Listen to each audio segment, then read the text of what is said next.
Hello, welcome to Old Nerd Reads His Marvel Comics in Order, episode 126. This time I read What If, number 2, What If the Hulk Had the Brain of Bruce Banner? My copy is in excellent condition. I don't know where I picked this up. I can't remember now. I came across quite a few What Ifs from Volume 1 in a collection I bought several years ago. And it had several early issues that were in really good shape. And I don't remember if this is from that collection or if I found this someplace else in good shape. Can't recall right now. Doesn't matter though, but this is beautiful. The only thing I don't like is like it got rolled right here, the spine rolled over. Like this is supposed to be on the spine, sticking out this way. So that kind of stinks. But it's fine. Still really good shape for being almost 50 years old. This one is going to please a lot of the old nerd Hulk fans out there because the artwork is by everybody's favorite Hulk artist, Herb Trimpe. I don't know why he's everybody's favorite Hulk artist, personally. I don't really care for him. He's not bad. Again, like a lot of the other older artists that I've been reading during this video series, I've learned to have a new appreciation for them.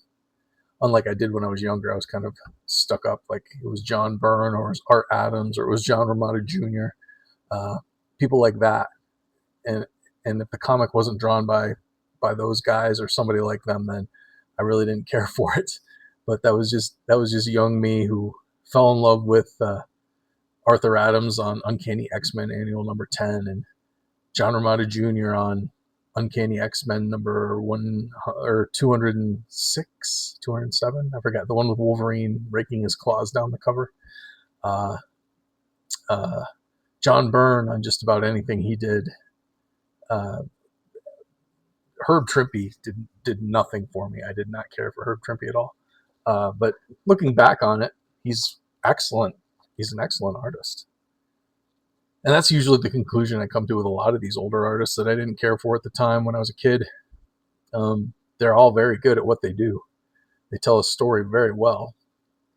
And that's the point. So I have a new appreciation for these artists in that light, but I'm still not a big Herb Trimpe fan. But anyway, it's written by Roy Thomas. This comic is his brainchild. He explained it in an editorial in the first issue. And I'll put a link here to that video so you can check it out. But Roy Thomas did an editorial in the first issue of What If where he talks about the genesis of the idea for the title. Basically some like leftover ideas that he'd had and tried to get them to happen and they never did. And then finally he got the title What If going. I think it might have even been Stan Lee's suggestion maybe that he should take this story idea and turn it into a what if story. And he explains that. And so he wrote the first issue, he wrote this issue, and he's setting the foundations for what this title will be doing in the future. And my take on the first issue and this issue is they're more historical, or so if this one thing had happened, these are the storylines that it would have changed over the years. That's what it felt like in the first issue of What If, where Spider-Man joined the Fantastic Four. So Roy Thomas just recounted a few famous highlights over the years of the Fantastic Four and how it would have been different if Spider-Man were on the team. And he kind of does that here too. He just kind of does what would have changed in Marvel history as we know it if Bruce Banner's mind had remained Bruce Banner when he physically turned into the Hulk, instead of a mindless, rampaging brute monster. So this just is like a historical retelling, first of all, of the story of how Bruce Banner became the Hulk. Rick Jones, a teenager on a dare, goes out into the nuclear test site. He he's on a dare from his friends to see if he can sneak past the military guards, and he does.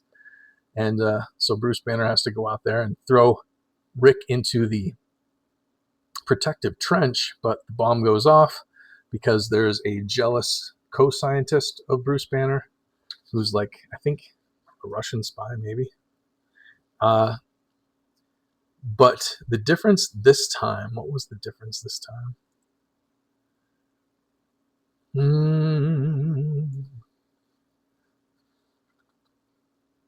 I don't remember if there was. It was just, I think this issue, there wasn't so much. Was just, yeah, just this time around, what if instead of his mind becoming that of a monster, it stays, it just, yeah, there's no difference in the events, just his mind remains intact now. That's really the only thing that's different. So from then on, the Hulk's wandering around through his life. He's actually able to have a very happy life with Betty Ross. Betsy, is it Betsy or Betty? General Thunderbolt Ross's daughter. They're able to they fall in love and get married, and they have Thunderbolt Ross's blessing. He's happy for them. They got their own place. Every night, Bruce Banner turns into the Hulk at sundown.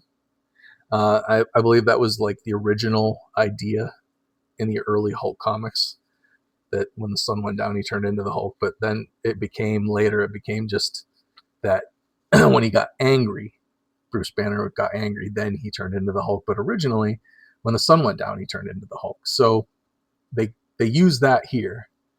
See, this is Herb Trimpe.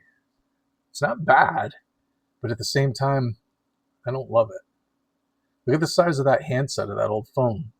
Like, shouldn't it be like, shouldn't the Hulk be holding that between his, thumb and forefinger in size comparison to his head and hand? Unless that's a Hulk phone. It could be a Hulk phone, a Hulk-sized telephone. The Fantastic Four hear about him, and they call him in, and this is cool because the reason the Fantastic Four call him in is because this is early on in Marvel history, and they're trying really hard to revert Ben Grimm from the Rocky Thing back to his human form, and they were unsuccessful in the comics and the main history. But Reed Richards hears about the gamma radiation thing from the Hulk and asks Bruce Banner to come help them cure the Thing, to turn the Thing back to human. And Hulk accepts. Him and Betty pack up their things in their house out in the Midwest, because that's where the Hulk originated, was in not the Midwest. He was in the southwestern desert where they were testing nuclear bombs in New Mexico, I think. So he was living there, and now he's relocated to the Baxter Building in New York City to work with the Fantastic Four to cure the Thing. And this is neat. I would not have known this had I not decided to do this video series, Old Nerd Reads His Marvel Comics in Order, where I'm reading my Marvel Comics collection in publishing date order.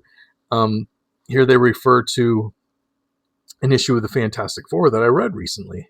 Well, not recently, but I read this during my during making these videos. I'll put a link up here to it so you can check it out. But in a George Perez drawn and Roy Thomas written issue of the Fantastic Four, the Thing is temporarily cured and reverts back to human because he's exposed to the Hulk's gamma rays.